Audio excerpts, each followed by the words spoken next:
Já, velkomin að Rauðaborðinu. Í kvöld einn gestur hjá mér, Stefán Ólafsson, sem prófessor og starfsmaður Eflingar. Fyrir fáeinum mánuðum þá byrjaði Efling að gefa út kjarafréttir þar sem drógu fram svona ýmsa þætti í lífskjörum almennings, einkum láglaunafólks og þeirra sem standa veikar í samfélaginu. Og hafa komið út 4 bréf þar sem lagt í hverju þeirra áherslu á eitt atriði og við ætlum að svona fara yfir þau og athuga hvort að við getum náð að draga svolítið upp mynd af lífskjörum fólks og hvernig þau hafa breyst og hvernig það spilar saman laun, skattkerfi, bótakerfi og ýmsar svona áherslur stjórnvalda. Takk fyrir að koma hingað, Stefán. Já, bara mín ánægjan. Það við byrjum bara því að það kom út núna bara í vikunni og þú nú búin að vera í einhverju viðtölum það. Það var samantekt það sem þú tekur saman sem að hefur eiginlega því miður ekki verið gert. Það hægt að nálgast svona framfærslu áætlanir hjá til dæmis umboðsmanni skuldara og einu sinni var það til í félagsmálaráðuneytinu. Ég held hafi nú ekki sinnt því að ykkur á því, en það vantar alltaf húsnæðiskostnaðinn. Þannig að þú ert þarna raunverulega að bera saman. Hvernig þetta ná endum saman á lægstu launum og niðurstaðan að það ekki hægt? Það gengur alls ekki upp ef þú ert bara á lægstu launum, ekki með neitt annað og það sem við gerum í þessu að við horfum bara á barnafjölskyldur, annars einstæða foreldra með 1 barn og hins vegar hjón með 2 börn, 6 og 9 ára og setjum upp sitt hvort settið af reiknidæmum, þar sem einstætt foreldri annars vegar sem bara á lágmarkslaunum sem 368.000 krónur á mánuði í dag og fær svo barnabætur og fær húsaleigubætur, býr í leiguhúsnæði 60 fermetrum á höfuðborgarsvæðinu. Og hófstilltir leigu, ég sá það var ekki 165.000 krónur sem var í dæminu ykkar? Já, það ekki hæsta leiga sem það ekki. Ég veit að margir leigjendur hugsa sér svo, þetta alltaf lágt. Þetta meðaltalstölurnar sem þjóðskráin með. Og inn í þessu þá líka leiga sem að fólk búið að vera lengi í og þannig líka þetta sem að á niðurgreidda leigan í félagslega geiranum, þannig þetta ekki... Og líka gamli samningar sem eru þinglýstir og það eru hækkanar ákvæði í þeim en þeir detta ekki inn í að þjóðskrá, það verið bent á það. Já, hafa ekki hækkað eins mikið, þannig þetta hóflega, þetta ekki ýkt, alls ekki. Svo mikið hægt að segja og þar annars vegar að þar hallinn þegar búið að taka saman tekjur, draga frá það sem fer í lífeyrissjóð, draga frá tekjuskattin, bæta við barnabótum, bæta við húsaleigubótum og síðan stilla því upp á móti framfærslukostnaði með húsnæðiskostnaði að þá hjá einstæða foreldrinu 83.000 króna mínus. Síðan látum við viðkomandi vinna, taka 5 tíma aukavinnu, 1 tíma á dag. Þannig takmark fyrir því hvað einstæðir foreldrar geta unnið mikið aukavinnu frá barni. Sérstaklega þeir hafa verið að stytta raunverulega tímann sem að dagvistin opin? Já, þar fyrir utan líka og bara getur verið mjög flókið að leysa það, en við tökum það inn í reiknidæmið og þá fara tekjurnar upp í 450.000 á mánuði, sem ekkert óalgengar tekjur hjá verkafólki eða láglaunafólki, en þá eftir sem áður að þó að viðkomandi hafi aukið mánaðartekjur sínar þetta 82.000 krónur, að þá tekur ríkið þriðjunginn af launahaukanum. Þannig að það verður áfram hallinn fer úr 83 niður í 33.000.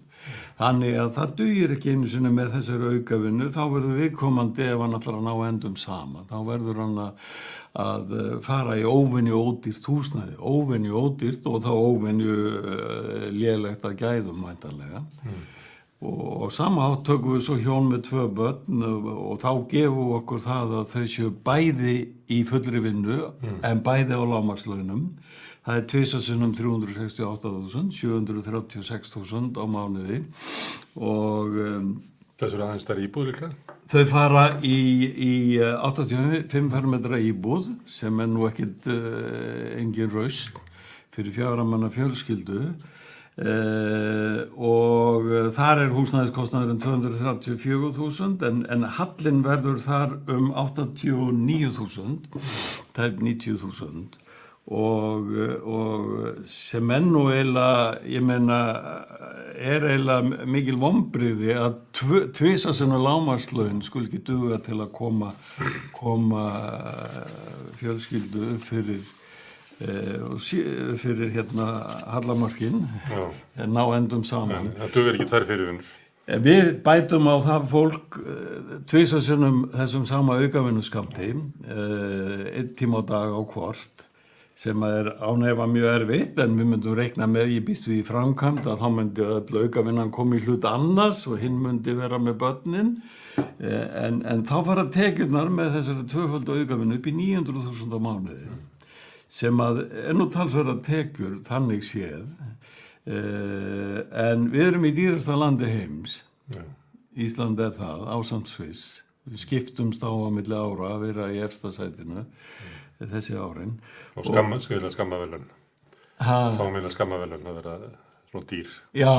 Þetta ekki eftir svona verð að vera. Nei, þetta dýr framfærslukostnaður. Það dýrt að vera fátækur í þessu landi. Já, það erfitt að vera fátækur í þessu landi og við erum líka með ekstra dýran húsnæðiskostnað sem lendir alltaf þá hlutfallslega illa á láglaunafólkina því það þarf að eyða stærri hluta af tekjum sínum í húsnæðiskostnað og þess vegna það sérstaklega viðkvæmt fyrir húsnæðiskostnaði. Og hér vegna matur hlutfallslega dýrari hér heldur við annar staðar, bitnar sérstaklega illa á láglaunafólki. Þú getur ekki losnað við.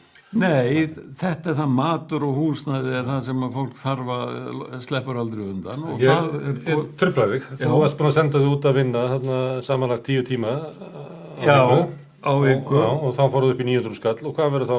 Komastu yfir línuna? Nei, þau eru samt 10.000 krónum undir sem í raun og veru alveg magnað að það skuli gera. Það út af því að þarna eru bæturnar farnar að skerðast líka? Já, húsaleigubæturnar skerðast helming, barnabæturnar halda sér aðeins betur, en þær fara, ef þú ferð upp fyrir þetta, þá fara barnabæturnar að hrynja niður, Þær eru farnar þegar þú komin upp í meðallaun, Þannig að þetta náttúrulega, þarna helst allt í hendur að lægstu laun eru of lág, í öðru lagi tekin allt of hár skattur af þeim, í þriðja lagi eru barnabæturnar og húsnæðisbæturnar, þær eru allt of lága líka. Og svo að því að þessar skerðingar eru annars vegar og skatturinn hins vegar, að ef fólk allar að reyna að bjarga sér með meiri vinnu, að þá annars vegar klípur skatturinn af því, gerir það erfiðara og hins vegar svo klipið af bótunum. Þannig að kerfið sérstaklega fjandsamlegt gagnvart þeim sem eru að reyna að bjarga sér með vinnu. Það var nú alltaf í gamla daga þegar laun voru miklu lægri en þau eru í dag, að þá var auðveldara fyrir fólk að bjarga sér með aukinni vinnu. En það lá líka í því að þá voru lægstu laun á vinnumarkaði voru skattfrjáls. Já, sem var raunin fyrir svona 30 árum eða svo. Já, það var alveg á tímabilinu faktist frá 1988 til 1995. Þegar að frjálshyggjustjórn Davíðs Oddssonar og Halldórs Ásgrímssonar tekur við 95, þá fór þetta beinalega niður, skattur á lægstu laun. Já, en ef við erum að tala skattin, má ég spyrja þig þarna með hjónin sem að bæði eru í fullri vinnu en ná ekki að koma sér upp fyrir fátækramörk. Hvað það af þessum 900 krónum sem að skatturinn tekur? Hann tekur 196.000 krónur. Sem náttúrulega það sem kannski, það sem gæti gert líf þessa fólks bærilegt. Já.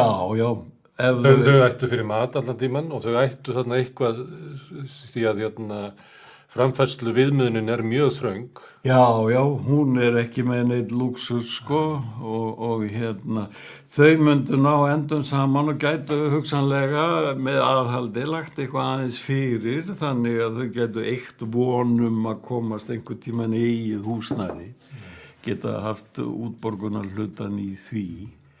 En síðan það bæturnar að hvað þær byrja að skerðast fljótt, að þá eins og barnabæturnar. Já. Þá eru þetta raunverulega ekki, og ég er ekki komið þá kannski inn í það sem að þú byrjaðir á að fjalla sem voru barnabæturnar. Þá fannst mér það koma fram að þetta er ekki eiginlega stuðningur við börn. Þetta er ekki stuðningur við fólk eða barnafjölskyldur á þessu tímabila ævinnar lengur. Heldur er þetta, ég veit ekki hvað þetta kallaði, kannski stuðningur við vinnumarkaðin til þess að geta haldið launum svona langt niðri. Þetta er stuðningur bara til þeirra sem er á allra lægstu launum. Já, þetta er svona eiginlega hálfgerð fátækra aðstoð, sko, ekki það sem eins og menn yfirleitt líta á nútíma velferðaríki, norræna velferðaríkin, að þá sértu með það sem mannréttindamál, sko, að það séð fyrir lágmarks framfærslukostnaði faktist, sko, en þetta sé ekki ölmusa til fátækra, heldur bara trygging, lífskjara trygging sem að fólk á rétt á, eins og þetta með barnabæturnar, þá náttúrulega þá fær fólk þær meðan það er með ung börn en greiðir svo hærri skatta og seinni hluta starfsæfinnar í staðinn, þannig að það borgar þær tilbaka. En hér er alltaf, sko, þessi hugsun sem er mjög ríkt að ýta inn í almannatryggingakerfi, bæði með þessum skerðingum og eins með því að, eins og þetta til dæmis með barnabæturnar, það byrja að skerða þær við sömu upphæð og lágmarkslaun, sko. Þannig að þú þarft að vera með lágmarkslaun til að fá fulla bætur, en leið þú ferð upp fyrir það, þá ferð að skerða þig, sko.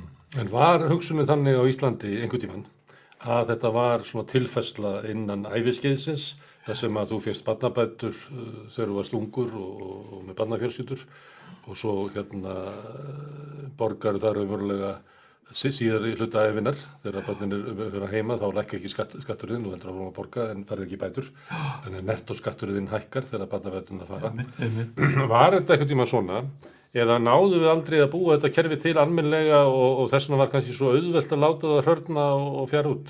Það er alveg hárrétt, þetta er mjög góð spurning að þetta var nefnilega aldrei þannig frá byrjun. Þegar almannatryggingalögin eru sett 1946, þá var fyrirmyndin löggjöf Beveridge frá Bretlandi og hún var svo að öll börn eiga að fá þessa sömu upphæð, lágmarksupphæð, og svo borgast það tilbaka á seinni hluta starfsævinnar. Og með svona hugmyndum að það sé bara þjóðhagslega hagkvæmt, það sé þjóðhagslega hagkvæmt að styðja öll börn, því að við fáum bara heilbrigðari fólk út úr því og slíkar hugmyndir. Og það er bara, þetta er sá tímið sem að er erfiðastur í framfærslu fjölskyldna, þegar fjölskyldan er verið að stofna fjölskylduna, eignast börn og koma sér upp húsnæði, að þetta er svona tilfærsla á milli bara tímabila á lífslaupinu og er bara skynsamlegt að dreifa, þú ert ekki að gefa neinum neitt, þú ert bara að dreifa byrðinni yfir starfsæmina betur.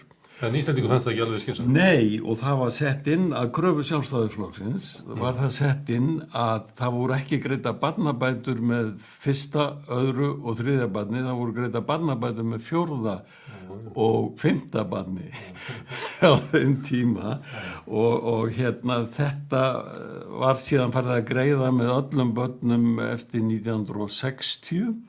Þá var það gert að kröfu Alþýðuflokksins sem var í viðreistarstjórninni með Sjálfstæðisflokknum og það þótti mikið framfara skref en flestar Evrópuþjóðir tóku nú, hinna Norðurlandaþjóðirnar tóku barnabætur fyrir öll börn strax frá byrjun. Og hafa ekki eyðilagt að kerfi, ekki öll land? Nei, Danir eru þeir einu sem skerða þær svona með að við tekjur og þeir byrja að skerða þær við 1,3 milljónir á mánuði, sko. Þeir skerða bara úr þá allra ríkustu, sko. En við byrjum að skerða við lágmarkslaun. Þannig að við erum alveg sér á báti í þessu. Það er... Og það kom fram, ef ég maður rétt, í úttektinni þinni með barnabæturnar, að með því að hafa það svona veikar, að þá ná þær ekki raunverulega, að það sem að, ég veit ekki hvernig að var það sem að gerist er að það eru of lágar tekjur, en það sem að það verður hópar til dæmis einstæðra foreldra og barnafjölskyldur sitja sérstaklega eftir, þannig að þetta er ekki bara spurningum að sko muna fólki eftir tekjum, heldur leiðir veikt bótakerfið eða endurgreiðslukerfið út úr skattinum til þess að hópar eins og einstæðir foreldrar og svo náttúrulega sambandi húsnæðisbæturnar, leigjendur, standa eiginlega sérstaklega illa. Já, það gerir það og þetta er í raun og veru, ég veit ekki alveg hvernig maður á að lýsa þessu, þetta er svo að mörguleyti svo undarleg virkni í þessu kerfi og bara eins og þetta sem ég nefndi áðan að þegar þú reynir að bjarga þér með meiri vinnu þá vinnur allt kerfi gegn þér á móti þér, þú ert alltaf upp brekku sko. Í stað þess að það sé tekið í áratna með þér sko. Og þetta er eiginlega það sem að vantar alltaf þessa hugsun og mér hefur fundist þetta raunari líka bara koma fram, hafa verið viðhorfið sko frá Sjálfstæðisflokknum hefur alltaf verið viðhorfið þetta að það var að spara útgjöld í þessi velferðarmál og annars nennir fólk ekki að vinna eða bæturnar eru og örlátar og allt þetta sem hefur aldrei verið neitt fótu fyrir því að sko það hefur verið mjög sterkt vinnuviðhorf á Íslandi alla tíð og er enn að fólk vill bara geta bjarga sér sjálft og allt það. En mér finnst þetta líka hafa þetta viðhorf að hafa aldrei akseftherað sko almannatryggingar sem þessi lífskjara tryggingar sem það eiga að vera með, sem bara mannréttindi en ekki ölmusa, að bara í bóta hugtakinu sko, að kalla þetta barnabætur, vaxtabætur, húsaleigubætur, það er eins og sé verið að bæta, þetta er eins og ölmusugjöfin sko, að auðvitað þetta heita bara barnaauki eða barnalaun eða já, þetta er til að greiða börnunum fyrir að vera eins yndisleg og þau eru og allt það. Börnum megi vinna, þannig að við borguðum bara laun. Við borguðum bara laun, já, það væri miklu eðlilegra og húsnæðis auki eða húsnæðis laun eða hvað sem það væri. Þetta væri miklu eðlilegri hugtök og þessi hugtök sem að fest við og eins í almannatryggingunum að lífeyririnn heitir bætur, örorkubætur og ellilífeyrisbætur eða ellibætur og allt þetta. Þetta gerir það mjög flókið að tala um þetta því að maður reyna að segja eftirlaun og eftirlaunafólk og þess og ef maður byrjar að vitna til Tryggingastofnunar þá kom alltaf sko lífeyrir og lífeyrisbætur og þetta þá. Já. En þetta er svolítið mikill galli á þessu umhverfi og við höfum aldrei farið að þessu leyti alla leið inn í þetta norræna velferðarríki. Ég gerði mikla stúdíu á íslenska velferðarríkinu sem var birt í bók sem kom út 1999, hétt Íslenska leiðin. Og það bar ég saman Ísland við önnur vestræn velferðarríki og þar var nú mjög afgerandi útkoma svo að þó við værum í grunninn svona með norrænt velferðarríki að þá værum við að víkja frá því í verulegum mæli. Sérstaklega hvað snerti þetta með mikið hlutverk skerðinga sem eiginlega einkenni á engilsaxnesku velferðarríkjunum, bandaríska, breska, írska, Kanada, Ástralíu og Nýja-Sjáland sem allt svona veikari velferðarríki og nískari, bæturnar eru ekki eins og örlátar og þær eru skertar stíft út eins og hér. Við erum með þau einkenni en þetta er ekki einkenni á norrænu velferðarríkjunum, skandinavísku. Og í þessum löndum hefur núna á þessari öld verið mikil umfjöllun svona hörnandi efnahagslega stöðu unga fólksins. Bæði þegar kemur skuldut út úr skóla, kemst ekki inn á getur ekki keypt sér húsnæði, lokað inn á leigumarkaði, með veikastöðu á vinnumarkaði sem að brotna, þar sem að erfiðara að komast inn í svona hefðbundin laun með eðlilegum réttindum og það mikið verið fjallað það og það fyrst og fremst í þessu löndum sem þú nefndir sem eru engilsaxneskum löndum þar sem að þetta orðið bara stórt samfélagslegt vandamál. Já, þetta hafa molnað undan því sem var veikt velferðaríki og þetta það sem fylgir þessum skerðingarmekanisma öllum að það alltaf svo auðvelt að ganga lengra í honum og þar hefur bæst við þetta rýr ráðningarkjör eins og þú nefnir og þar eru áhrif hnattvæðingarinnar, alþjóðlegu fjármálavæðingarinnar sem nú svona nýfrjálshyggju pólitík að stofni til. Þau eru meiri akkurat í þessum engilsaxnesku löndum heldur en í öðrum vestrænum löndum, hvort sem eru á meginlandi Evrópu eða á Norðurlöndunum og þess vegna erum við farin líka að sjá þessar útkomur að yngri kynslóðin í dag, hún á ekki sömu möguleika á að ná þeim lífskjörum sem foreldrar þeirra höfðu. Og bara ef maður hugsaður það þessi lönd eru öll ríkari en þau voru á tíð foreldrana en það sem búið að vera að gera síðan að yfirstéttin sem að þessi efsta 1% eftir 10% allstaðar að taka stærri hluta af þjóðarframleiðslunni, þjóðartekjunum til sín og þá einfaldlega minna eftir til hinna og alþjóðavæðingin trekkir svo áfram þennan samkeppnismekanisma og harkstörfin og alþjóðlega samkeppni menn senda vestmiðurnar til Asíu og Suður-Ameríku annars vegar og hins vegar taka þér ódýra vinnuaflið inn líka og Gagnvart ungu fólki þá allt komið með foreldrakynslóðina í bara mjög veika fjárhagslega stöðu og þar lendir börnin alin upp á heimilum sem að bara hörð lífsbaráttu, þar sem að fólk sér ekki framtíð. Það er svona nýverið sem að maður byrja að heyra það í ungu fólki í samtölum við það að tala að það ekki efna á eignast börn. Það sjá til hvort það getur seinna, þannig að við þurfum að fara yfir þennan hjalla og fleira áður fyrir að hugsa það. Ég svo gamall að ég ólst upp í Íslandi þar sem að var svona hugmyndum mikinn vöxt, þannig að það hugsuðu allir að framtíðin myndi svona sjá fyrir okkur. Það svolítið breyting hugarfarsins þegar kemur að þú missir trúna á því að framtíðin muni færa þér betri stöðu. Það er algjörlega framandi hugsun fyrir mína kynslóð. Ég man það bara þegar ég var að velja mér háskólanám upp á 1970 að þá var náttúrulega ríkjandi þannig viðhorf í samfélaginu að maður ætti ekki endilega að vera að hugsa að vera að gera eitthvað óbóðslega gagnlegt að vera verkfræðingur eða viðskiptafræðingur og það væri bara alveg óhætt að velja sér eitthvað. Ég valdi mig félagsfræði og ég hafði ekki hinnar minnstu áhyggjur að ég fengi ekki vinnu og get ekki borgað námslánum tilbaka eða neitt slíkt. Ég bara hafði ekki hérna minnstu áhyggjur að því og þannig var það bara, maður sá það allt í kringu. Það voru allir á leiðinu upp.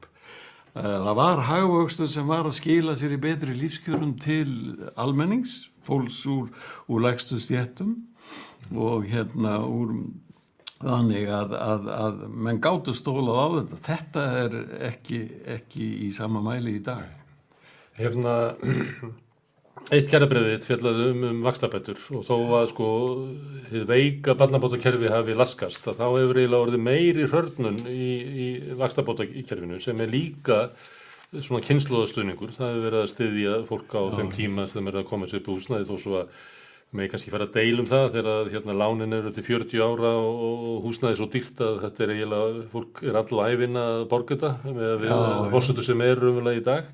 En vaxtabótakerfið, það hefur mjög látið á sjá. Já, það sá partur af þessu tilfærslukerfi heimilana, barnabætur, vaxtabætur, leigubætur, að það sá partur sem að hefur hnignað örast.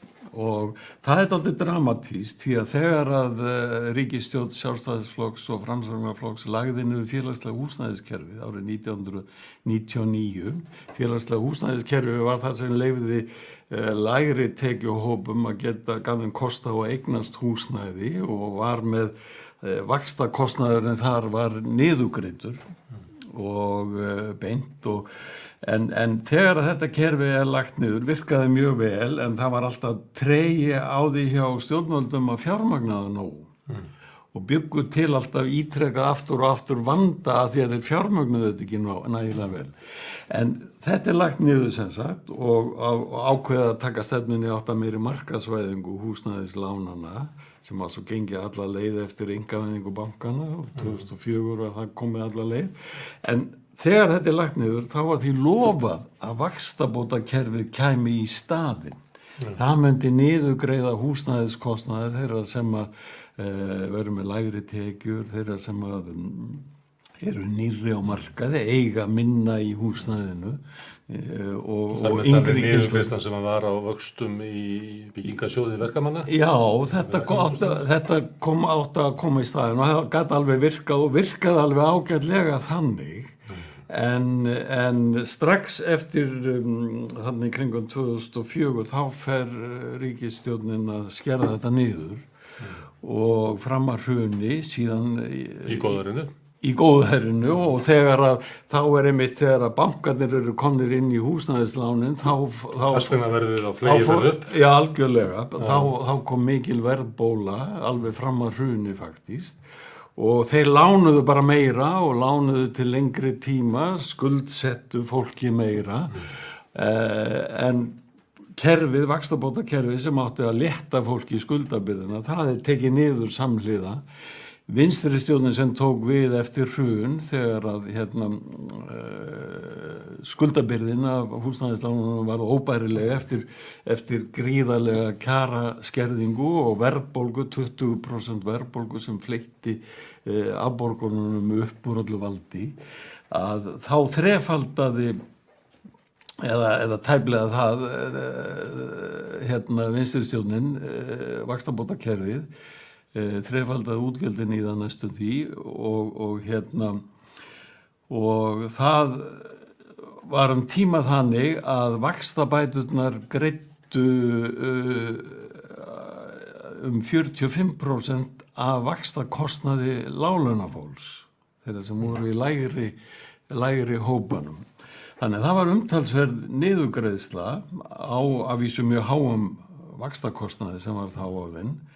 En þetta munaði, en alveg frá 2013, 2012 faktist, vinstri stjórnin hafði sett sérstakan vaxtabóta auka sem að rann svo út 2012, þannig að sem að var nú óþarfi að gera og of snemmt, af því að fólk var ekki komið út úr vandanum þá.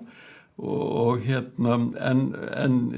ríkisstjórnin sem tók við, hún lét þetta svo fara bara beina leið niður alveg ár frá ári, rýrnuðu vaxtabæturnar og eru orðnar bara mjög ómerkið. Það innan við 1 milljarður sem ferðið á ári í dag. Þetta var 11 milljarðar sem fór í vaxtabætur 2010-11 svoleiðis. Þannig að almenningur hefur borgað leiðréttinguna svo kalluðu, svo voru 72 milljarðar sem fóru til þess að bæta fólki falla á eigið fé inn í húsnæðisköpum.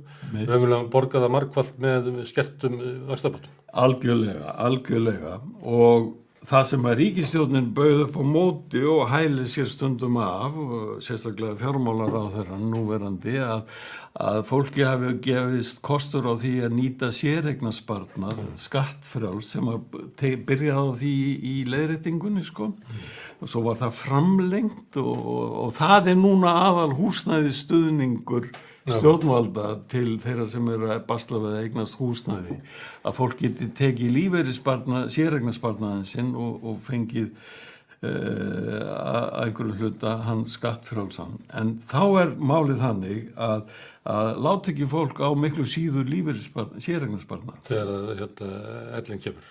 Já. Áttu við það, þeir sem búin að nota þennan, það á bara síður þessi séreignarsparnað. Vegna þess að 2%, þau gefna að leggja þau til hliðar. Ekki fólki sem tókst dæmi af áður. Já, það cirka 60% af vinnandi fólki sem að safna séreignarsparnaði og þau 40% sem upp á vanda, það eru tekjulægstu hóparnir. Þeir eru ekkert að safna séreignarsparnaði. Þau hafa ekki aðgengi að þessu kerfi. Þau hafa ekki aðgengi að þessu kerfi og þeir sem hafa hærri tekjur, þeir eiga miklu meira fé í séreignarsparnaði. Það sem gerðist með því að tappa vaxtabótakerfinu út og opna á þessa leið í staðinn það að niðurgreiðsla á húsnæðiskostnaði, hún að renna nær eingöngu yfirgnæfandi meirihluta til allra tekjuhæstu hópana. Eins og ASÍ benti á í skýrslugerð. Já, þeir voru með nýja skýrslu það núna í þessari viku. Það var horfa á algjört siðleysi. Það sem að stuðningurinn fer frá þeim sem að standa veikast til þeirra sem standa vel. Já, þetta bara alveg mögnuð breyting. Það búið að benda á þetta, maður alltaf þegar maður að fjalla þetta og ég talaði það einmitt í þessu kjarafréttabréfi að ef það farið út í að nýta séreignarsparnaðinn þá það úrræði sem að nýtist hærri tekjuhópunum fyrst og fremst betur. En ASÍ kom með tölunar þetta, svart og hvítu og þetta mjög ljótur leikur. Að gera að því að þetta fólk sem í stjórnmálanum og stendur á bakvið þetta, ég held að það mikið að þið átti sig ekki einu sinni á því hvað var verið að gera. Hvað voru að samþykkja? Nei, ég hugsa að það sé þannig enda myndu örugglega ekki treysta sig til að verja þetta sko. Nei. Þetta samt megið kerfið í húsnæðisstuðningi. Já, það það núna og þannig að það að vísu ASÍ gerði þessa kröfu að fá stoppframlög í að byggja ódýrara leiguíbúðir fyrir mjög tekjulágt fólk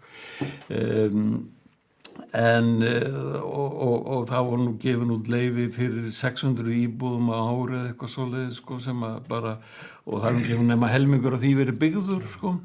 Og þetta bara náttúrulega fyrir lítinn minnihlutahóp og með mjög lágar tekjur og bara gott að blessa sem slíkt en bara dugir hvergi til að mæta þeirri þörf sem og kemur enga veginn í staðinn fyrir þann stuðning sem var í vaxtabótakerfinu. Ég miskildi aðeins áðan og Guðbergur Bergsson sagði einhvern tímann að miskilningu var upp að alls skilnings, ég veit ekki út af það sé sagt. En þegar þér boðið upp á það að taka séreignarsparnaðinn og leggja hann í húsnæðið, þá náttúrulega myndi maður reikna með því að þeir sem standa allra best þurfi ekki á því halda, því þeir eiga bara fyrir húsnæðinu. Þú veist, þeir sem þá eru að tala kannski 20% best setta fólkið. Þau sem að 40% sem að þú nefndir, að þau borga ekki séreignarsparnaðinn og þar leðandi þegar kemur inn á eftir launaaldurinn að þá eru þau raunverulega með hlutfallslega lakari eftir laun heldur en einir og ofan á það að það er náttúrulega gert ráð fyrir þú fáir 72% ef ég maður rétt af laununum tilbaka sem eftir laun og ef þú ert til þess fólki sem þú ert að lýsa þarna það lifir ekki af 100% hvað þá 72% en svo þarna inni verður til svona millihópur sem að freistast til þess að skerða eftirlaunin sín með því að leggja þeim í húsnæði. Þannig að það má vera að eftir einhver ár, kannski áratugi, þá fyrir við að sjá einhver svona merki af því að þetta kerfi íti líka undir sko stéttaskiptingu á eftirlaunaldri. Já, það mun gera það og það sko þeir sem að munu þetta mun ekki telja enn í það búið að vera alveg sko frá því leiðréttingi byrjaði, þá búið að vera að tappa af séreignarsparnaði og þó að það snerti ekki hátekjuhópana þá getur þetta orðið alvöru högg fyrir millitekjuhópana.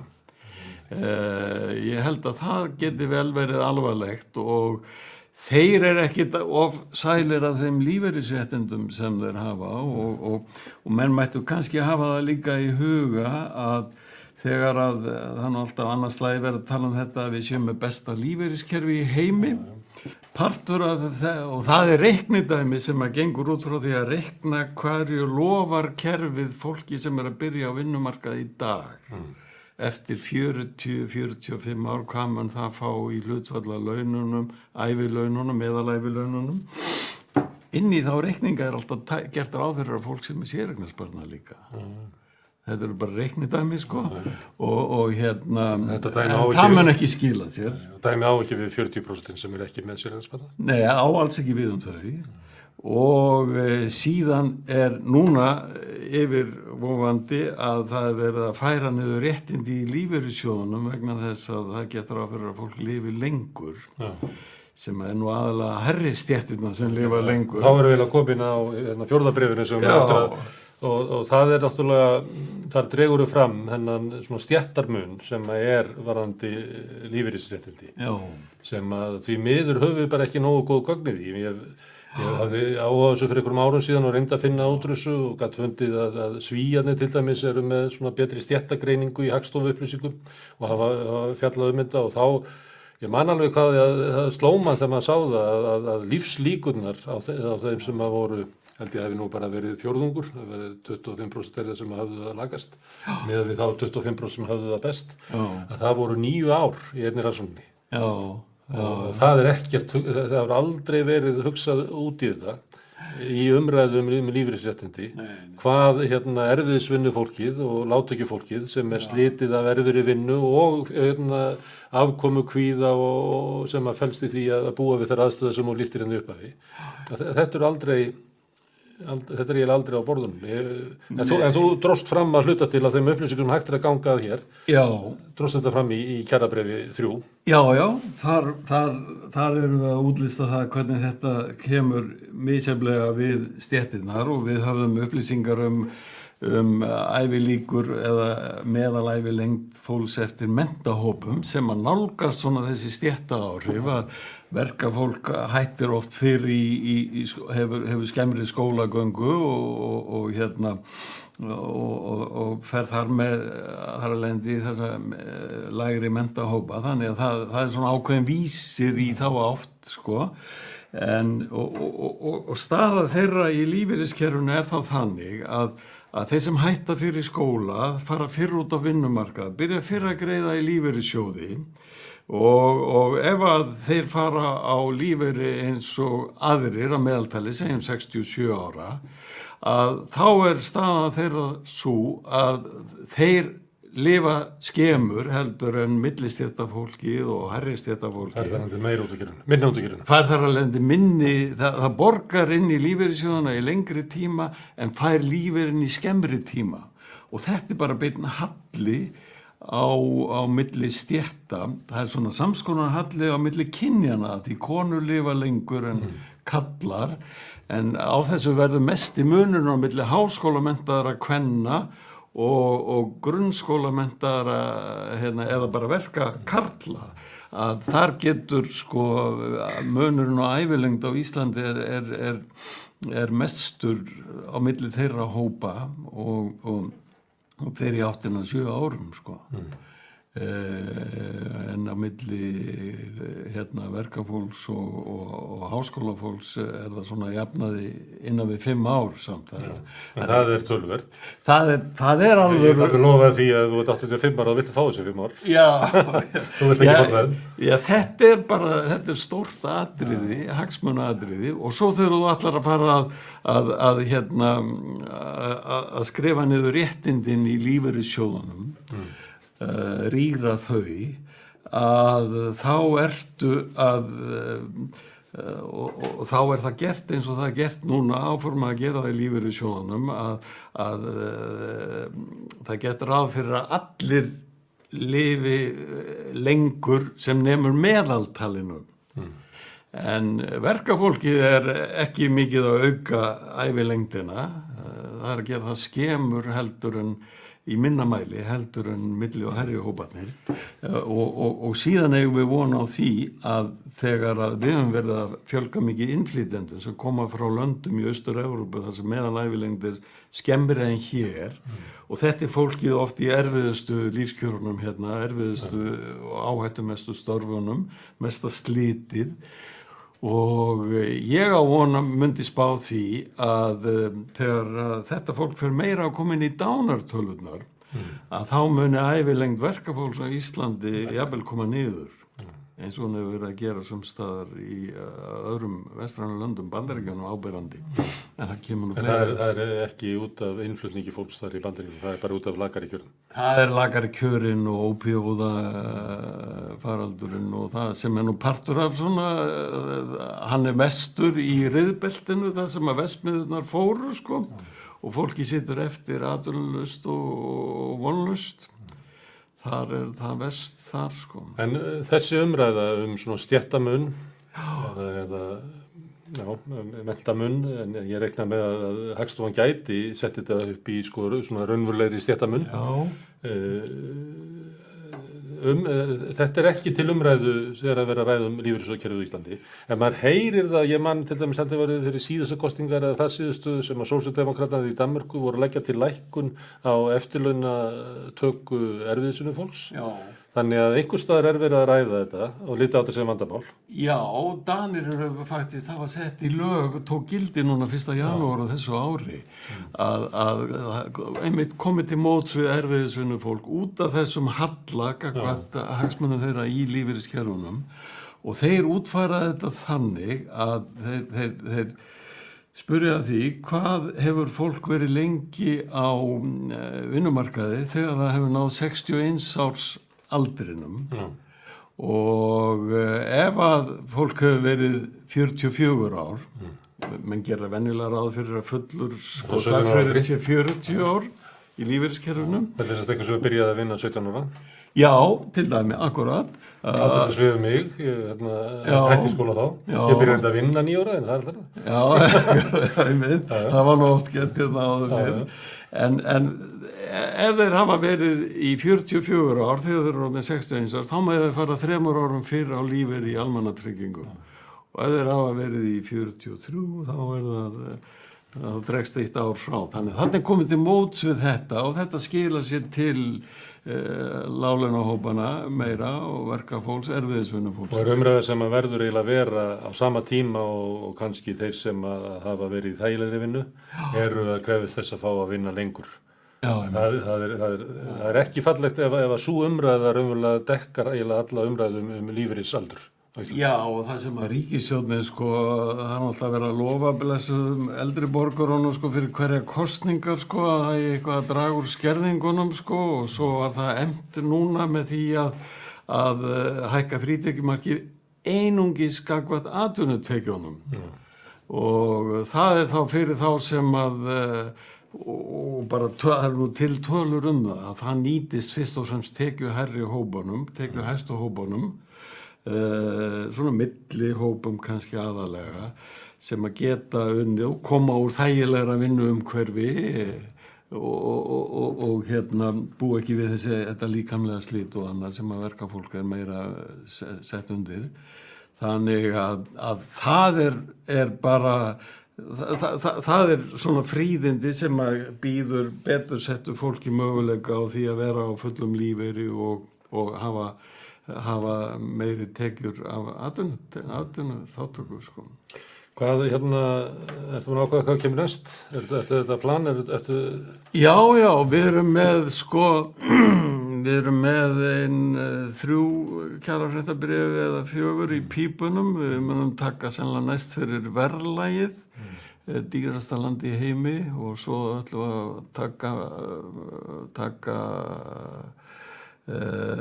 tekjur eftirlaunafólks, hvað fólk er.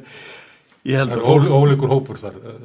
Kemur það þá fram hversu ólíkt þeir standa? Já, við tökum.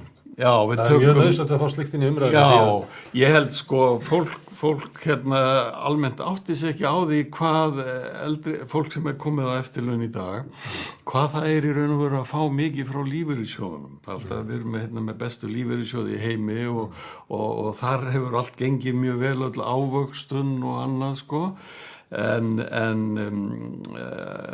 meðal eftirlaunaþeginn í dag, hann er rétt að fá rúmlega 200.000 krónur á mánuði úr lífeyrissjóðum, öllum lífeyrissjóðum sem hann borgaði samanlagt. Ég held að fólk viti þetta ekki. Ég held að flestir haldi að þetta sé miklu hærra og þetta þýðir líka það eru margir með minna en þetta og konur kemur fram vegna þess að það er unnu minna. Já. Og það var áður en að dagvistarkerfið er byggt upp og svona þá skertu starfsferill heitir það. Ég þekki allir þess að mömmu sem er nýræði núna, hún er að fá eitthvað rétt 100.000 krónur út úr, hún hefur unnið alla sína hundsugata tíð eins og settur. Hún er með 100.000 krónur út úr. Já. En hún er náttúrulega orðin fertug þegar kerfið er eiginlega að koma. Hún fyrsti áratugurinn í kerfinu var misheppnaður sko í ávöxtun en hérna og svo var ekki greidd gjöld af heildarlaunum, heldur bara grunnlaunum fram til 1990 en þetta er sko og svo fær fólk eitthvað á móti að meðaltali 140.000 viðbóta frá almannatryggingum þannig að þetta bara þetta bara ótrúlega lélegur lífeyri í besta lífeyriskerfi í heimi eða á að rísa undir því nafni sko. Þannig við ætlum að útlista þetta 10.000 sem eru raunverulega við svona einhverja fátækra mörk. Já, ég var alveg bara að lifa í bölvuðu harki sko, alveg hið áhyggjulausa ævikvöld sem að var lofað að þessum tilefnum það bara fyrir þriðjung af eftirlauna fólki sem í dag það ekki áhyggjulaust sko. Það bara þannig og við sýnum þetta líka eftir tekjuhópum sko. Það fullt af fólki sem með sko, á aðra milljón úr lífeyrissjóðum líka sko. En það sem alvarlegt í kerfinu að svo stórir hópar eru með svo lítið sem líka kannski svona 20.000 manns og kannski 15.000 öryrkjar og kannski 20.000 fólk kannski einstæði foreldrar og fleira sem geta ekki bett sér upp með yfirvinnu sem á lágtekjunum og þar við komið með svona stóran hóp sem raunverulega í fátæktargildru og svo bætist við unga fólki sem í skóla sem náttúrulega lifir með sáralitlar tekjur námslánin sko duga ekki fyrir húsnæði eins og það svo lágt en það bara gert ráð fyrir þessi tímabundið og þess vegna sé það í lagi að lifa við það en það alltaf 10.000 á Íslandi sem að hafa áhyggjur frá degi til dags hvað hvernig við að lifa út mánuðinn. Algjörlega og þetta segir okkur náttúrulega það að okkar velferðarkerfi að mörguleyti ótrúlega götótt sko. Það sinnir þeim þörfum sem að það var hugsað til að sinna ekki nærri nógu vel. Þá kemur spurningin, af hverju þetta svona? Erum við bara vanþróa samfélag? Eru auðvaldið sterkari hjá okkur heldur í öðrum samfélagum? Almenningur ekki nógu vel skipulagður? Já, sko, ég nefndi það nú áðan að þegar að lögin almannatryggingar voru sett 1946 þá var það krafan kom frá Sjálfstæðisflokknum um að spara útgjöldin, þetta svo dýrt. Þeir höfðu gengist inn á að lofa Alþýðuflokknum það að það sett hér löggjöf að fá hér almannatryggingakerfi sem var jafn gott og það besta sem þekktist í heiminum á þeim tíma. En síðan kemur Sjálfstæðisflokkurinn og vill finna sparnaðarleiðir, þetta yrði allt og dýrt og það eru skerðingarnar og takmarkanirnar og það hefur verið messa sjálfstæðismanna og markmið alla tíð í kringum þetta kerfi að halda aftur á útgjöldunum og svo þegar að frjálshyggjan kemur hér með upp úr 1990 að þá búið að forma þessa niðurskurðarstefnu og þessar bremsur gagnvart velferðarkerfunum sem var nú svona partur af kjarnanum í stórt atriði í nýfrjálshyggjuna alla tíð. Þannig að menn hafa gengið á lagið með að beita alls konar brögðum til að hafa grunninn í kerfinu of lágan, láta hann ekki halda yfir launaþróun og svona og svo það skerðingarna náttúrulega og bara ef við tökum bara sem dæmi að tilfærslukerfi til heimilana sem þetta barnabæturnar, vaxtabætur og húsaleigubætur það var miklu meira sett í þetta 1988 og alveg til 1995 svipað og var með skattkerfi. Skattkerfi var miklu hagstæðar á þeim tíma. Fyrir láglaunafólk. Já, fyrir venjulegt launafólk. Fyrir venjulegt launafólk alveg og velferðarkerfi var það sömuleiðis. Það var verið að verja stærri hluta af þjóðartekjum í þetta velferðarkerfi. Það hefur hins vegar látið á sjá síðan og þetta svolítið misjafnt við nefndum áðan að vaxtabæturnar hafa í seinni tíð farið hraðast niður en barnabæturnar fóru niður líka umtalsvert og og svo kom líka breytingin á tekjuskattskerfinu sem er kannski meiri, það eru meiri hækkun skatts á svona lægri millitekjur Já, og lægri já, tekjur. já, Þetta það er- nemur skerðingabótanna. Já, það Þannig að það er ekki hægt að ræða þetta nema í tengslu við það að skatturinn er hækkað. Já, algjörlega og með því að rýra persónuafsláttinn að þá hækkaði skattbyrðin á láglaunahópana sem að snerti bæði þá sem að vera á lægstu launum á vinnumarkaði og líka lífeyrisþegana.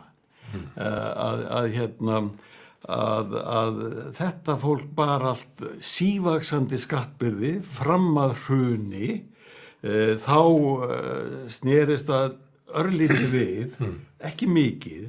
En vinstri stjórnin hún hækkaði nú aðalega skatt á fjármagnstekjur og á herri álagningaþrepin en hún lækkaði örlítið í lægri hópunum og svo þegar uppsveiflan byrjar aftur eftir hrun að þá er persónuafslátturinn látin fara að rýrna aftur og þetta sko höfundarnir að þessari pólitík eru aðalega sjálfstæðismenn.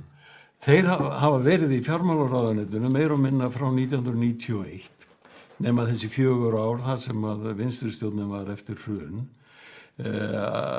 Fjármálaráðuneyti hefur og allir þessir mekanismar, þessi leynibrögð sem ég kalla í að koma aftan að fólki og bæði í almannatryggingakerfinu með skerðingunum og í skattkerfinu með þessum leyndu skattahækunum sem að rýrnun persónuafsláttarins var leið og menn voru að búa til nýjan prívat skatt fyrir hátekjufólki sem hét fjármagnstekjuskattur Skattaafsláttur sem var beinn skattaafsláttur, styrkur sem var miklu stærri heldur en þjóðin var að eyða í barnabætur allan tíman. Að hátekjufólki fekk miklu meiri styrki frá ríkinu í formi fjármagnstekjuskatt. Fyrst og fremst örfáir einstaklingar. Já, örfáir bara með alveg massa ríkir og þetta er aldrei kallað það sem að það er. Þetta er ölmusa. Og þarna mátti nota það hugtak sko, og þetta voru bótaþegar sko, sem voru að fá miklu stærra heldur en sá massa fjöldi sem að voru barnafólkið og láglaunafólkið og þannig þetta er ég myndi setja sökin á þessu á sjálfstæðisflokkin meira en alla aðra í pólitík. Meðreiðarsveinar þeirra í ríkisstjórnum hafa nú oft verið liðlausir, látið plata sig, hagfræðingarnir í fjármálaráðuneytinu eru klókir og kunna að spila á þessi kerfi og kerfin eru óheimi flókin, það er erfitt að sjá í gegnum þetta. Þannig partur af okkar vegferð hér í kjarafréttum að fletta ofan af mörgu af þessu. Til þess að fjármálaráðuneytið, SA, viðskiptaráð og fleiri stjórningi umræðinni eins og hefur verið raunin? Nákvæmlega. Það er að við þurfum að gera strandhögg inn í þessa umræðu og koma henni niður á jörðina meira. Það er verðugt verkefni. En ef við erum að rannsaka glæpinn, þá ertu búin að segja hver framdann, sjálfstæðisflokkurinn. Við erum að segja í hverju hann fólst, hvernig hann var gerður, hverja afleiðingar hans eru. En mér vantar ennþá sko hvers vegna. Hvers vegna kemst sjálfstæðisflokkurinn upp með þetta að raunverulega höggva í velferðarkerfið, auka hér ójöfnuð. Ég vitnaði á þannig þegar maður var alveg upp og svona hvernig samfélagið maður alveg upp. Ég kannast ekki við að það hefur verið litið á að þetta væri allt saman skaði og við þurftum að breyta þessu. Eða var það þannig? Nei, það var alls ekki þannig. Þannig að þessu var lætt inn? Já, þessu var lætt inn og þetta kemur með meiri þunga með nýfrjálshyggjunni. Að því að hún er svona eins konar hagfræði hugsun, hagfræði röksemdir að það að þú þurfur að létta skattbyrði af fjárfestum að því að þeir komi með hagvöxtinn sem allir eigi svo að njóta og þú þurfur að létta skattbyrði af fyrirtækjum og þá verður til þessi undarlega hugmyndafræði að ef þú ætlir að draga úr fátækt þá þurfur að fá meiri hagvöxt og þú fær meiri hagvöxt með því að færa ríkasta fólkinu auðmönnum fríðindi Þetta er eins og að fara sko lengstu mögulegu leið að marka. Stefán, þú getur ekki sagt þetta á þess að sko halda andliti, af því að þetta hljómar svo fáránlega. Já. Að ég ætla að bæta kjör þín, fátæki maður. Já. Besta leiðin til þess að bæta kjör þín er að taka barnabæturnar og vaxtabæturnar og stuðningin við þig og skattfríðindi sem þú hefur. Við ætla að láta ríkakallið á það. Einmitt. Því það mun hjálpa þér best. Einmitt. Þetta voru Hvernig var hægt að selja þetta? Já, þetta voru rökin, þau voru kannski ekki orðuð alveg svona, en þau voru orðuð þannig að það var tekið hér sem bara sjálfsagt mál, sko, skattur á fyrirtæki var lækkaður úr 50% sem að var í kringum 1990 niður í hvað fór hann lægst þegar hann í aðdraganda hrunsins, var það ekki komið niður í 12%, 12 eða 15 og þá var verið að keppa við Írland sem að var með... Fjármagnstekjuskatturinn fór niður í 10 og fyrirtækjaskatturinn átti að fara niður í 10, ég held að hann hafi verið í 12,5 þegar Já, fór kannski ekki allavega, já, og hérna, en fjármagnstekjuskatturinn, 10% álagning á það var eitt aðlægsta sem þekktist. Það voru einstaka lönd aðalega í Austur-Evrópu sem voru ekki með neitt fjármagnstekjuskatt, sko, en hérna... Og fleiri skattar, það var eignaskattur að vera aflagður Já, erfðafjárskatturinn, þetta voru bara pólitík sem gekk út á bein skattfríðindi, sko. Í Bandaríkjunum var þetta þannig að eftir seinni heimsstyrjöld þá borguðu þeir allra tekjuhæstu borguðu 93%. Það var efsta álagningaþrepi, 93%. Blómatíma Karlsson sem kallar þetta. Já, og þetta stóð fram yfir 1960, fór saman við mikinn hagvöxt á Vesturlöndum allstaðar, þetta var víðast hvar svona, þetta var tekjuskatturinn og allra hæstu tekjunum var hækkað til að greiða fyrir kostnaðina seinni heimsstyrjöldinni. Og svo farið að lækka þetta á 8. áratugnum og sérstaklega eftir 1980, frjálshyggjumennirnir, Reagan fór með þetta niður í 30% og það er ekki farið mikið upp fyrir það í Bandaríkjunum, sko. Þannig að hérna... Þeir sem að gætu talist í vinstri þar hafa raunverulega tekið upp stefnu hægrimanna eins og átt víða við í Evrópu. Já.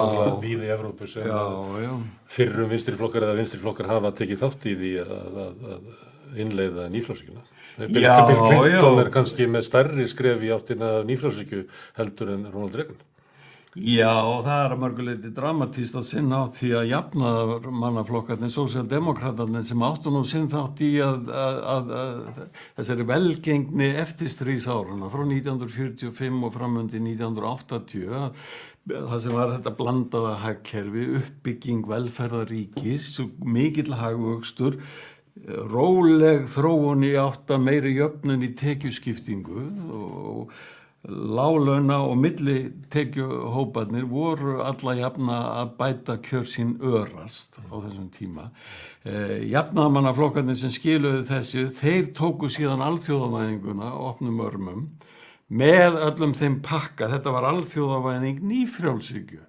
Það er hægt að útfæra alþjóðavæðingu alveg eins og það er hægt að útfæra kapitalisma á mismunandi vegu, mismunandi langt í átt að félagslegum áherslum. Það er hægt að útfæra alþjóðavæðingun á sama máta. Alþjóðavæðingin sem var útfærð hér eftir 1980, hún var fyrst og fremst nýfrjálshyggju, auki frelsi til viðskipta, flutnings fjármagns og svo kemur upplýsingatæknin og fjármálamarkaðurinn var fyrstur allra geira í samfélögunum til að nýta sér upplýsingatæknina og búa til þennan alþjóðlega flæðandi fjármálamarkað.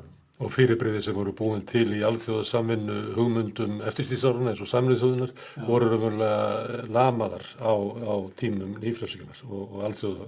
Já, allt þetta og líka í sjálfu sér voru þjóðríkin veikt líka því að efnahagsvald þjóðríkjana er fært annars vegar til alþjóðamarkaðarins, peningamarkaðana, það farið að meta skuldahæfni ríkisstjórna, matsfyrirtæki, Moody's og Standard & Poor's og þessi sem að fóðruðu nú fjármálakreppuna, gerðu hana mögulega, þeir voru orðnir allt í einu dómarar yfir fjármálastjórn ríkisstjórna og ef ríkisstjórnir eyddu of miklu í velferðarmál, þá var lánshæfismat ríkisstjórna lækkað. Og vaxtakjörin sem að þeir gátu fengið á erlendum lánum hækkuðum og versnuðum og síðan var stjórn peningamála færð yfir í seðlabanka, sjálfstæða seðlabanka sem er eins konar svona sérfræðingaveldi hagfræðinga.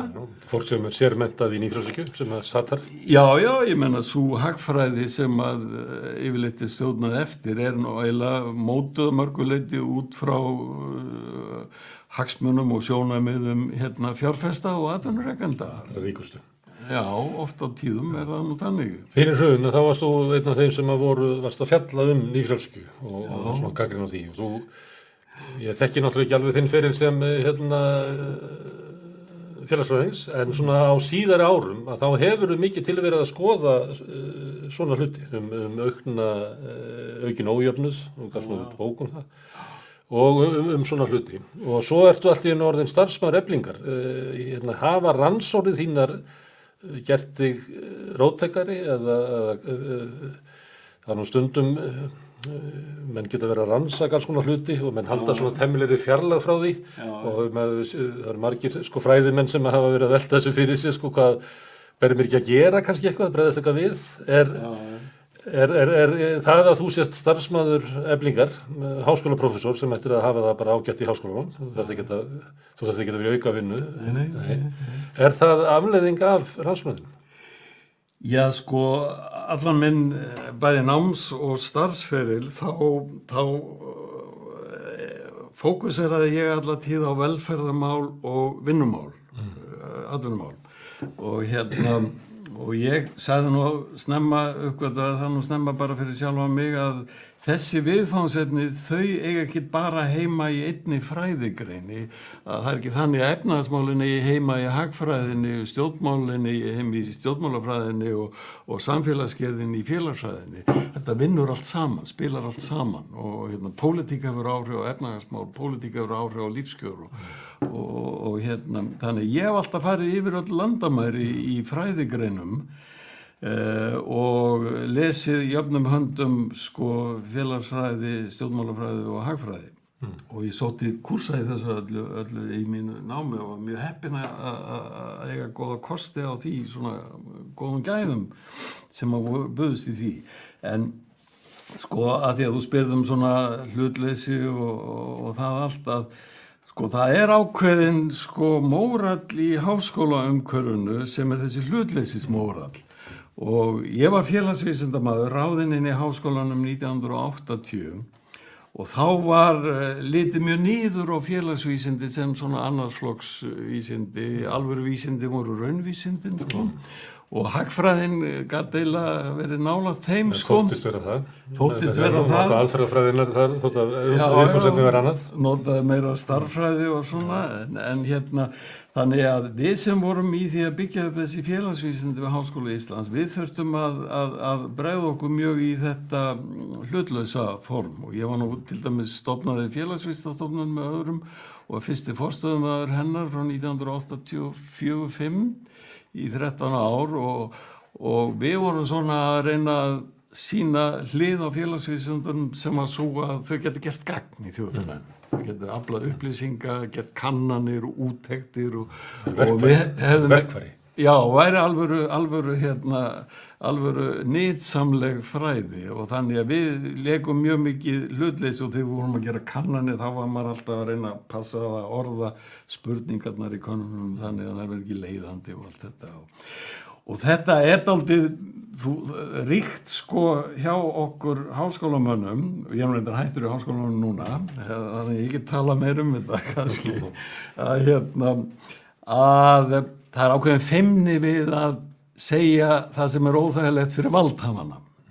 Það er bara þannig og ég fór á þessu tímabili þegar að ég var að horfa á það sem var að gerast hér á nýfrjálshyggjutímanum að ójöfnunum var að aukast þetta bæði fyrir tilstilli þess sem var að gerast í fjármálageiranum og í skattkerfinum og að ég fór að básuna þetta út og ég fæ náttúrulega yfir mig allar gusur frá helstu valdaöflum samfélagsins, hægri pólitíkin allri, þorra fjölmiðlana. Þeir reynda að slaufa þeir eins og sagt í dag. Já, Það væri bara ómarktækur. Þeir báru upp á mig alltaf, ég kynni ekki að reikna, það var fjármálaráðherra lýsti því yfir á Alþingi að ég kynni ekki að reikna og allt, og þá var nú bara að vísa í tölur sem ég hafði bara tekið beint á þess að snerta nokkuð frá OECD en ég kunni hins vegar ágætlega að reikna og var með góða menntun en það tókst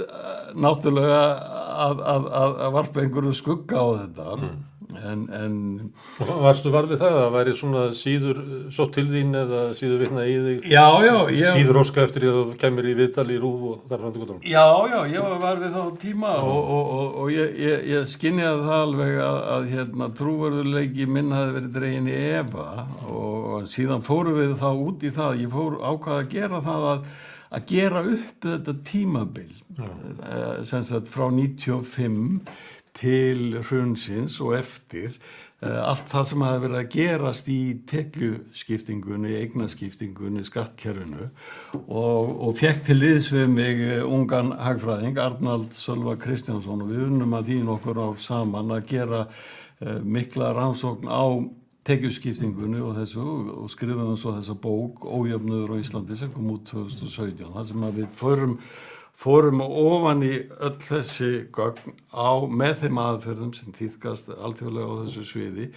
Ég vildi bara, þetta er mjög ítaleg bók og það er komið að sama málun og mörgum áttum. Ég vildi gera þetta bara þannig að þetta væri skothelt og gera þetta upp þannig að það kæmist enginn upp með það er ekki minn eftirmáli að ég hef verið á einhverjum villigötum og verið að draga einhverja ranga myndir.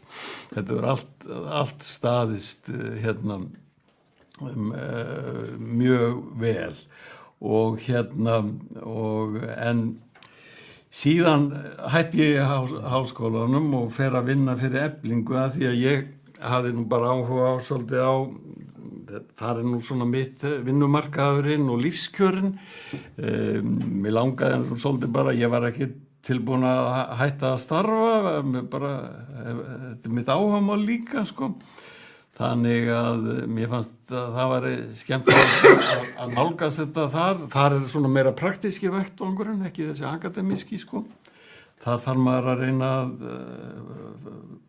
gera gagn fyrir umbjóðendur sko, eða félagsmenn stéttarfélagsins og þannig ég vildi leggja mitt að mörkum inn í það og þær breytingar sem þar voru að gerast og fannst það svona eftir þess að geti verið skemmtileg hliðarleið á starfsferlinum. Má ég spyrja þig sem svona gestakomandi í verkalýðshreyfingunni, hvernig finnst þér hún búin í svona baráttunni? Við höfum komið að því hvað ráðuneytið, samtök atvinnulífsins, viðskiptaráð geta verið sterk í áhrifstríðinu. Hvernig finnst þér verkalýðshreyfingin svona búin undir stéttaátökin? Sko, ef maður lítur yfir langtíma þróunina á Íslandi, að þá höfum við verið með veika vinstripólitík. Það er einkennt Ísland alla 20. öldina og enn í dag. Skandinavísku löndin voru með sterka vinstripólitík, sósíaldemókratíska pólitík. Við vorum það aldrei. Á móti höfðum við sterka verkalýðshreyfingu frá millistríðsárunum. Við erum orðin alvöru tól hér og gat farið að hafa áhrif á lífskjör launafólks. Ég hef stundum sagt að ef að við hefðum ekki haft þessa sterku verkalýðshreyfingu þá væri íslenska velferðarkerfið meira og minna eins og það ameríska, bandaríska. Þannig að ég tel að verkalýðshreyfingin hafi skilað mjög miklu í því að lífskjör á Íslandi eru þrátt fyrir allt að mörgu leyti góð og ójöfnuður. Þegar við tökum frá þetta frjálshyggjutímabil er svona í minni mæli og það er aðalega vegna þess að ef þú horfir á atvinnutekjur áður en þú farin að telja áhrif af sköttum og velferðarkerfinu að þá eru atvinnutekjur á Íslandi með því jafnara sem að við sjáum í heiminum og það er verkalýðshreyfingarinnar. Síðan koma fjármagnstekjur, þær búa til rosalega ójöfnu, þær fara fyrst og fremst í allra hæstu hópana og þannig að verkalýðshreyfingin, hún hefur skilað mjög miklum árangri fyrir launafólk þó að Það var að horfa til langs tíma. Já, ég myndi þrengja það og spyrja svona verkalýðshreyfingin á nýfrjálshyggjutímanum. Já, verkalýðshreyfingin á nýfrjálshyggjutímanum, hún stimplaði sig svolítið út eftir að þjóðarsáttin var gerð. Það var mjög hörðu verkalýðsbarátta hérna til dæmis á milli 1960 og 1990, 85 kannski. 8. áratugur mikil átök á almennum markaði, 9. áratugur mikil átök á opinbera markaðnum. Já, sérstaklega opinbera þá, já, og eftir að þjóðarsáttin gerð að þá kúplar verkalýðshreyfingi sitt aldrei út, fannst mér, og þar hún komin inn á þessa leið að það bara hækka kaupi lítið og vera með rauðstrik og endurskoðun eftir á og þeir grípa dálítið þessa hugmyndafræði að minna meira sem svolítið hættulegt í kjarabaráttu sko og mér fannst verkalýðshreyfingin í raun og veru bregðast á nýfrjálshyggjutímanum frá svona 1995 og fram að hruni og ég bel yfir hrun. Já. Mikið kvartaði yfir hvernig verkalýðshreyfingin var í hruninu og eftir árunum. Það fóru að verja lífeyrissjóðina og voru með alls konar svona. Já, og hún var líka, sko, bæði lét verkalýðshreyfingin þessar breytingar sem voru á skattkerfinu, hún lét alveg fram hér sér fara, lét plata sig upp úr skónum með það. Og þau náðu að vísu eins og 97 var þokkalega hækkun á lægstu launum og svona, en almennt fannst mér verkalýðshreyfingin missa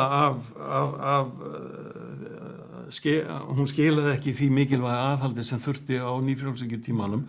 Eftir hrun þá verkalýðshreyfingin mjög sein til að fara í uppreisn. Það sem einkenndi á átakatímanum á milli 60 og 85 var að það komu stundum þessar stóru kjaraskerðingar í kjölfar gengisfellinga.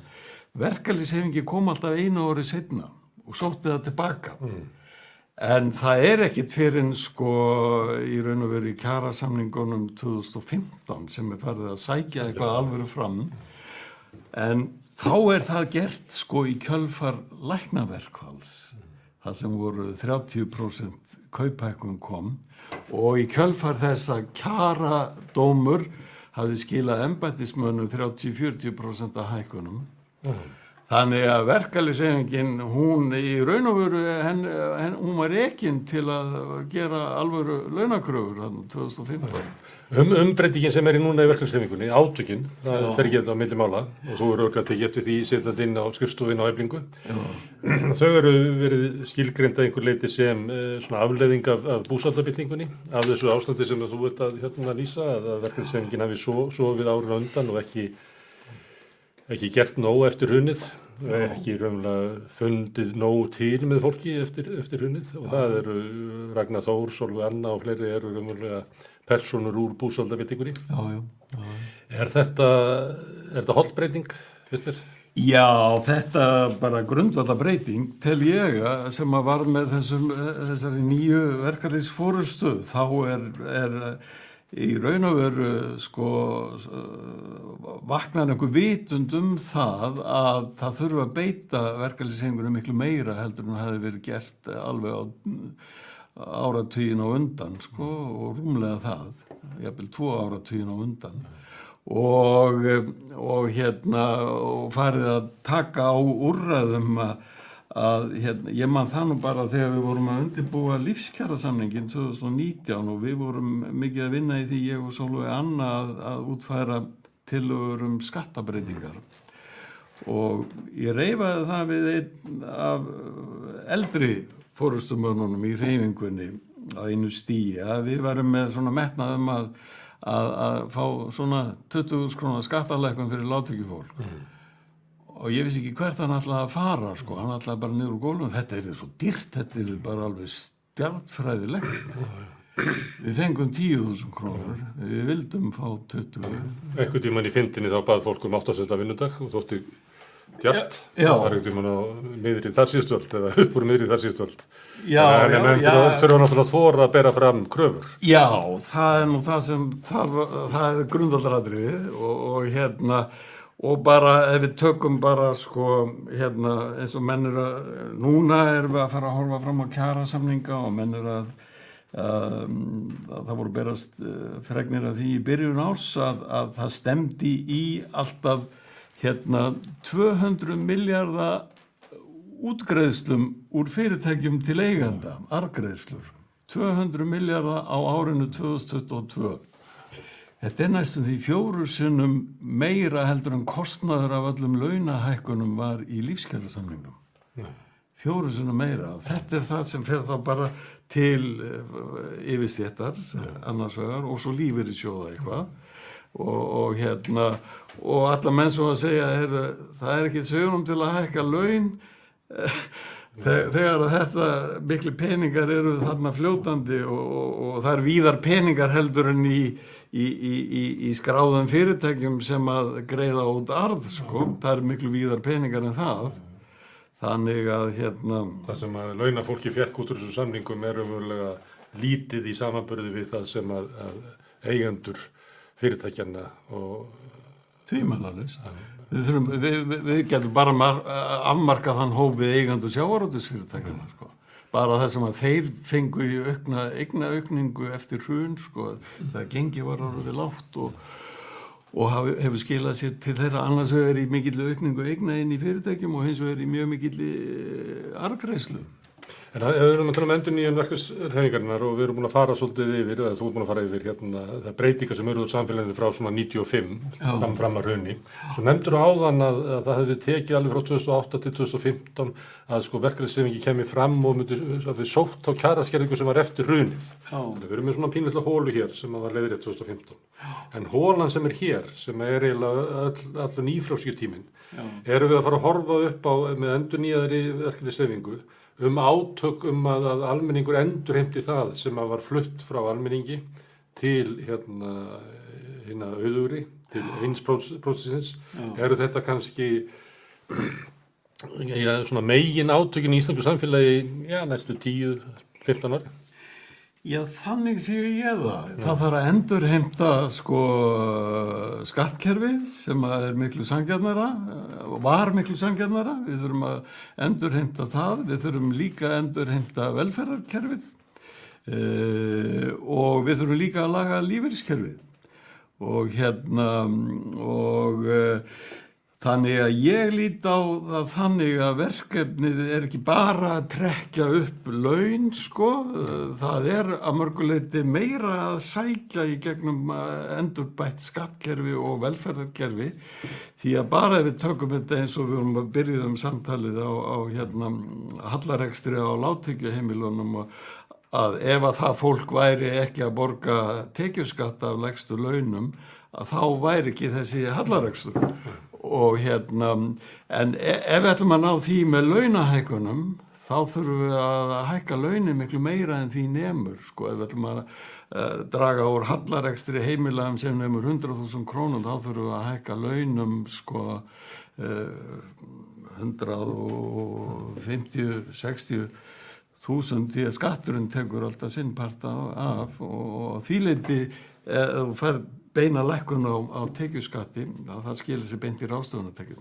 Þannig að verkalýðshreyfingin er eiginlega dæmd til þess að beina kröfum sínum að ríkisvaldinu og verða þarlandi pólitískari, eins og sagt hefur. Já, ég kalla þetta kjarapólitík. Herðu, Stefán, þakka fyrir að gefa það tíma til þess að koma hérna og setjast við rauðaborðið. Ég þakka hlustundum sem að hafa hlýtt á. Ég hvet ykkur til þess að læka þennan þátt og læka síður samstöðunar, bæði á YouTube og Facebook. Kíkinn á heimasíðu samstöðunar, samstöðun.is. Þar getið þið gert félagar í Alþýðufélaginu sem er fjárhagslegu bakhjarl dagskrárinnar hérna. En annars bara þakka ykkur kærlega fyrir að hlýða á. Takk fyrir.